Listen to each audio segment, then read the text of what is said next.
With utmost pleasure, I want to introduce our first speaker for today, which is Mr. Zaman Ali.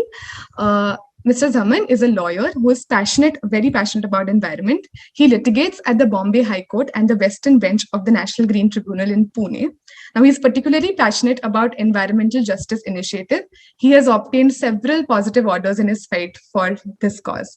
For instance, very interestingly, I think he might just talk about it as well.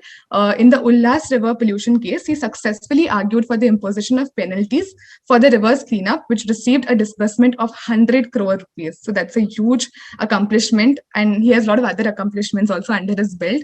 So without further ado, I'll invite him to speak more about his journey. So over to you, Zaman. And thank you for joining us today.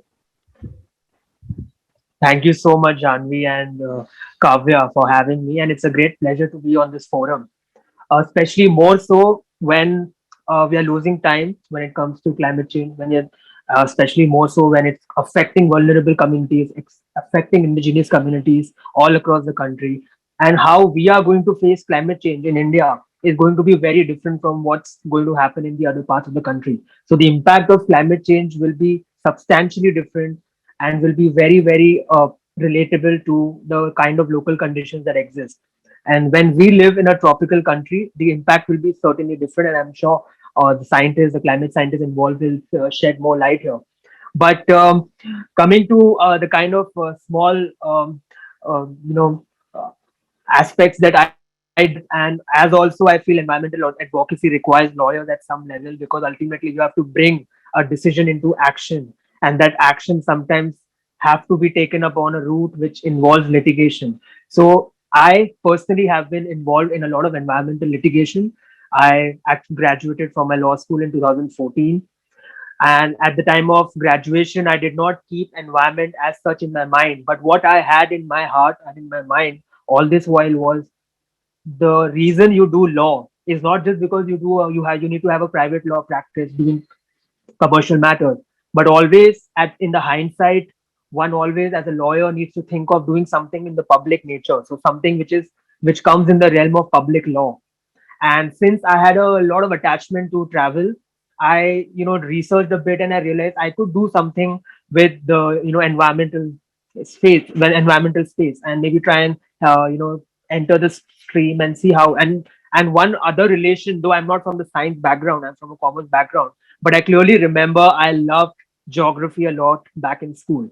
And after having done in my plus one, plus two in my junior college, having done commerce, I still continue to read up on geography. So I found that connection between law, travel, and geography through this field called environment law.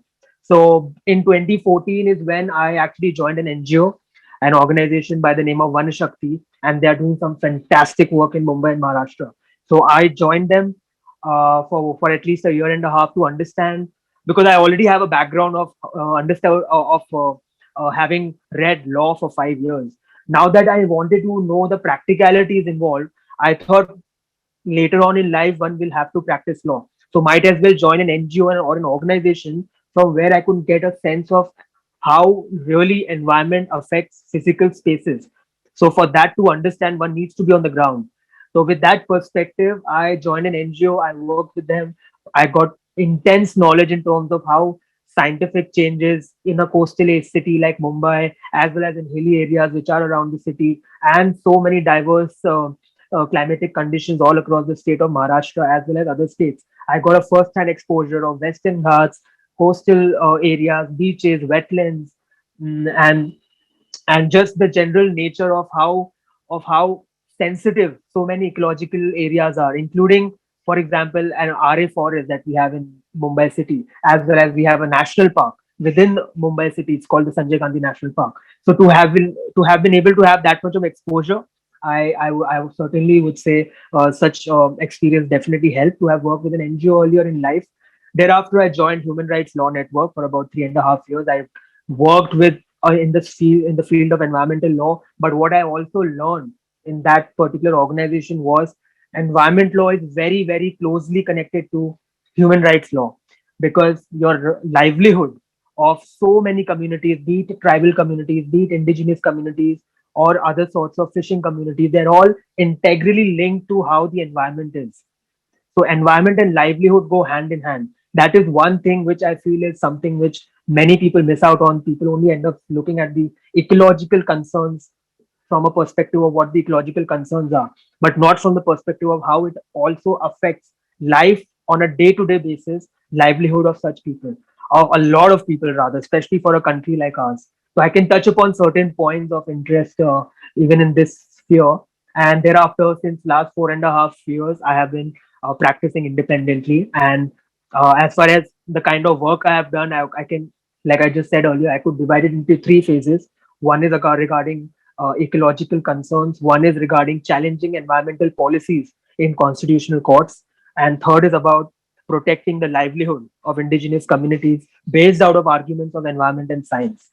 So when it comes to ecological concerns, like Janvi pointed out, I've been involved in matters concerning river pollution, be it Ulas River, be it Methi River pollution. I've also been involved in protecting the last remaining forest of Mumbai city, which is RA forest, and for protection of the Sanjay Gandhi National Park, protection of Western Ghats, protection of all sorts of wetlands, lakes, ponds, and coastal areas across the state. So this has been kind of my work on ecological concerns.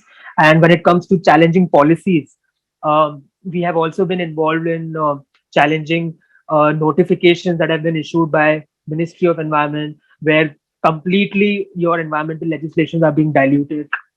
So all such dilutions which favor the industries, which are absolutely which completely take away basic principles of precautionary principle or polluter pays principle. All such policies have been challenged by us at the Bombay High Court and at the Supreme Court as well.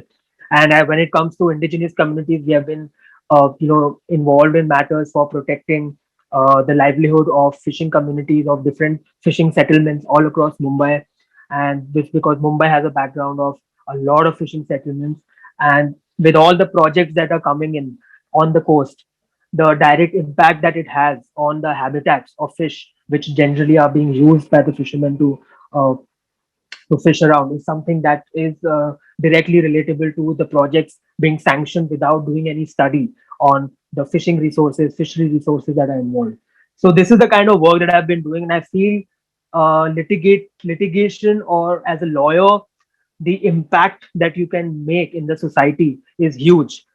And as a lawyer, you need to have that heart as well to go and approach the court to help people. It's not just about approaching the court and filing a case in the court and arguing it, but it is also about providing access to information of many people, many communities in the country. We have such beautiful communities in the tribal regions all across the country where they do not have an idea of how what the laws are that protect them. They have no idea about, no clue about constitution, about how what their constitutional rights are. So to be able to assist them by giving them proper information is something which is also a job of a lawyer.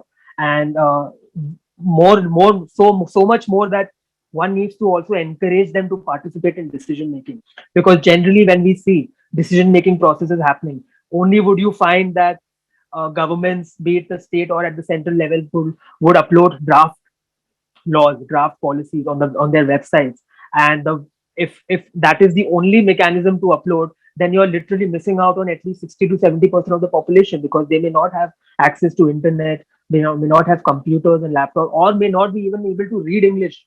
And all these policies sometimes are uploaded in English. I'm a strong proponent of regional languages, and this is the reason why just recently you must have all read the news about Delhi High Court and Karnataka High Court passing orders to the Ministry of Environment to ensure that there are at least 15 to 16 translations of different regional languages of the English document that is being proposed, English policy that is being proposed. So this is the reason why I feel we are only looking in a myopic manner today, and only looking at cities of people who can only speak English. So that is one thing which is goes to the core of the issue involved. And as an advocate, these are the issues one needs to prop out, one needs to bring them in the public notice and help encourage people. And obviously the entire scheme of challenging the policies in court, it's a wonderful experience. You are a part of a journey as an environmental lawyer trying to bring changes at a society level. And this is something I feel lawyers can play a big role. Obviously this cannot just be that okay, lawyers or some environmental scientists, so one is better than the other. There is no such thing. There is no comparison, because ultimately lawyers also have to argue on science. And the science that we get can only come from people who are doing the research, who are the marine biologists, scientists in that particular field, forest researchers, forest experts, for a matter concerning. For we can't just go to the court and just speak out of passion. We have to also build up the case. So while building up, evidence collection involves in environment matters a lot of scientific material, scientific papers, and that's where the role of the amazing scientists, climate scientists, and all sorts of scientists in different various different fields of environment, different sectors of environment come in. So it's a huge collaborative work, and in a way, you can treat law or a lawyer or an advocate as a mechanism or a means to an end. So you have a beginning from science. If the science says X, that X needs to be implemented. Now, when that X is unable to be implemented because of various decisions that the government is taking, government is being negligent about it, or any private party is being completely negligent and continuing to cause pollution, that means to take X to its logical end has can be taken through this profession of law. And I feel that way law is very, very impactful in the society. And like I just told you about the fact that environment law has now not just an issue of human, or not just a core issue of ecological concerns, it's a human rights issue, it's a big constitutional issue. Plus, moving forward, it's going to be play a huge role because it's going to be a common concern of humanity. Climate change is something which is happening at a pace which we also, we in the sense, including scientists, are also baffled. What was expected 5 years ago that will happen in 35, 40 years is happening or is going to happen in less than 10 years. So we are at a position where we can't even say that we need to try.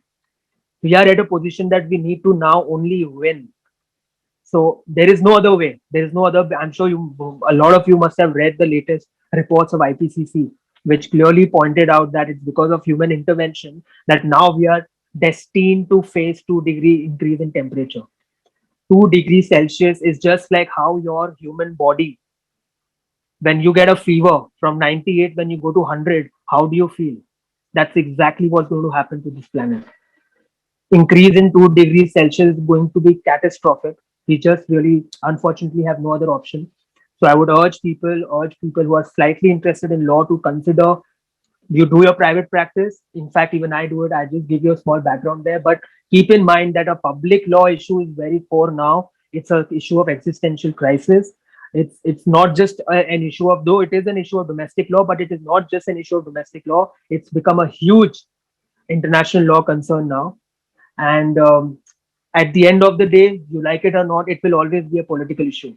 It will be a socio and political issue because politics is something which is a part of society. And if you want to hold the government uh, uh, to its uh, uh, to its obligations, you need to make sure that you speak up. And I'm not saying from just a lawyer's background, but a common citizen, any person, any citizen of the country needs to speak up, write to them. If you have access to email, that's a huge privilege in itself. You write to them and tell them that your policies are absolutely bonkers. And I have many instances of what's happening in the country in terms of dilution of environmental law, but that not being the subject presently, I'll stop there. And also, I was also asked to give you a brief background on what my memorable experiences could have been. Well, not very happy because I'm in a particular field of law, or rather I'm in a particular profession where it's more about litigation. We are always having a stand which is sometimes differing, and most of the times in 90% of the matters it's mostly against the government because you have to have the constitutional duties that everyone has and constitutional obligations that the government has to be fulfilled. So one of the memorable experiences unfortunately has been, I'm now directing this more in the nature of a criticism, and that memorable experience was that in the coastal road matter that we had filed before the Bombay High Court, we were challenging the road because it literally reclaims 110 hectares of coast. In today's time of climate change, where Mumbai is going to face extreme sea level rise in the next 15 years, I'm seeing people are even projecting it to be lesser. we are going ahead and reclaiming further lands, and not just about reclamation that's going to hamper and cause more flooding in the city, but is it completely has now taken over the fishing habitats. So fishermen's livelihood, and we are talking about at least 15 to 20 fishing settlements, and which easily comes to around 35 to 40,000 people. Their livelihood is gone, absolutely gone. In terms of collecting crustacean species like crabs, lobsters that are generally found on the intertidal area. Deep sea fishing is still happening, but it requires, there's an entire different aspect altogether. We won't go too much in depth, but intertidal areas have totally been taken away, starting from Nariman Point until Worli. So your 10-kilometer stretch of entire coast is gone of the city. Now that matter in Bombay High Court, we had won. The Bombay High Court, the bench of Chief Justice here, and the then Chief Justice, directed that since there is no environment clearance given to the project, basically no environment impact assessment has been carried out, this project cannot go further. It absolutely rejected the stand of the municipal corporation, and passed the final judgment. It's a good 178-page judgment in favor of in favor of environmental organizations.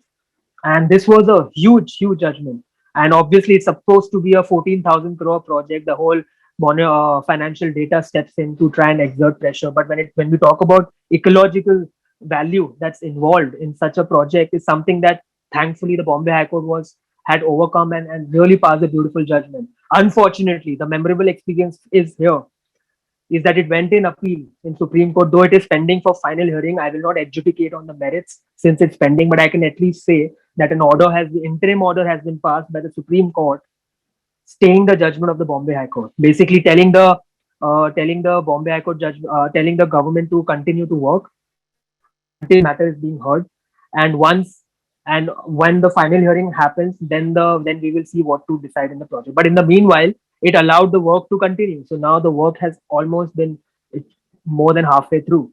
But the point is, the reasoning that was given by Supreme Court was that it will cause irreparable damage to the contractor, and that irreparable damage is in the nature of financial concerns. So this is the level of consciousness that we have in our higher judiciary in Supreme Court.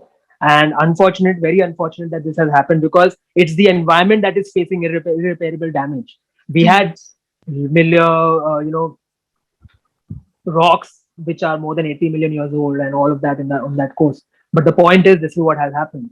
Very Now, Zaman, sorry, I'm yeah, sorry to interrupt you. Actually, what we're enjoying what you're saying. I think we're getting a lot of good feedback in the chat box. sure, It's sure. like a story, Have I nice crossed case my studies. limit? Yeah. So what we'll do Oh my, is, if you don't mind, we can take up a few questions. We have really interesting questions people want you to answer. yeah, please. So yeah, we can just take them up. I'll read it out to you. So we have Sanika, who's from standard 11, and she's taken arts and she's taken geography, as you mentioned. You had also you loved the subject. You didn't take it, but you liked it. So she's asking if her subject will help her become a eco lawyer. So what would you want to tell her? She's Sanika. Yeah, Sanika, of course. Even if you're doing arts, it doesn't really matter, because ultimately, even if you take up environmental stream or an environmental law study moving further, you will still have to apply a critical thought.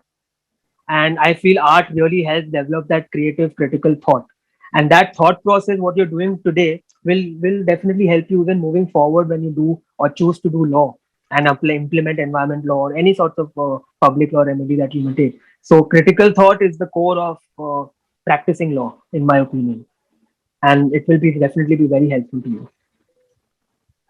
Right. Thank you. Thank you so much, Saman.